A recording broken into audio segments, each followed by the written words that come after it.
Katanungan, kapatid na usual, ito po ay resulta pa rin ng kuryosidad ng ating mga kaibigan sa mga nagsasaliksik. Ano po ba ang relihiyon ni Juan Bautista?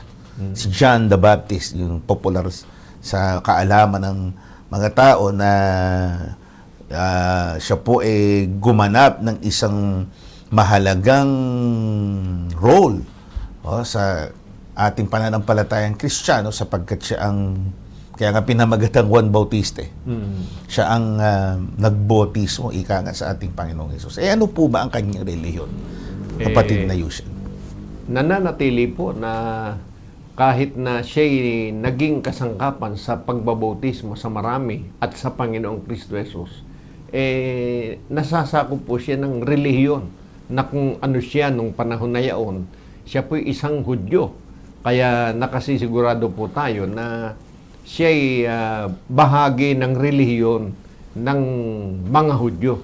Ang katiyakan po ng bagay na yan ay mababasa natin sa San Lucas 16. Opo. Masusubaybayan din natin sa ating mga TV screens. Ang kautusan at ang mga propeta ay nanatili hanggang kay Juan.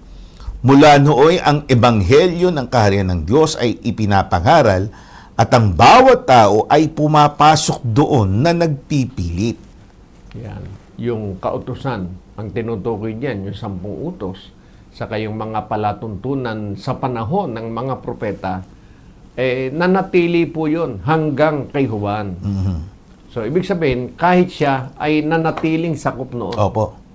So, ika nga, yung hangganan na itinakda ng Biblia, ng pag-iral ng kautusan at mga propeta sa makatwid bagay, yung ira, yung panahon, yung peryodo na inoobserba ng mga Hudyo, ang dapat pag-obserba ng mga Hudyo, hinggil sa nasusulat. Ibig sabihin na kautusan na ipinasa kay Moises at maging ang mga propeta ay hanggang doon lamang kay Juan. So sa tanong na yun, kapatid na Yusiel, hanggang kay Juan, si Juan, officially, sakop pa nun. Siya lang yung parang huli, yun ang limit, natapos na doon. Boundary, yun.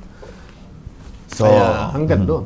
Opo. Siya'y nasasakop ng relihiyong nang hahawakan diyan sa mga kautusan sa panahon ng mga propeta ayon sa sinasabi. Kaya diyan po mahigpit na nang hahawakan ng mga Hudyo kahit hanggang sa kasalukuyan. So, ipinapalagay kasi ng iba, ano ba? They're wondering, parang curious nga sila, kapatid na Yusiel, ano nangyari? Nang bautismo pala siya kay Kristo. Tapos, siya ba doon sa ibinotismo niya kay Kristo, naging miyembro ho nun. Klaro ho sa narinig natin o nabasa nating mga talata, namalagi hanggang sa kanya yung pag-iral. Kaya saklaw pa rin ho siya noon. At kahit na nasa gayon siyang kalagayan, siya po yung nagbautismo sa ating Panginoon. Opo. So, bottom line, nanatili siyang Hudyo. Opo. Pagka po nanatiling Hudyo, nananatili sa samahan tungkol sa paglilingkod sa Diyos bilang Hudyo, kaya relihiyon ng mga Hudyo.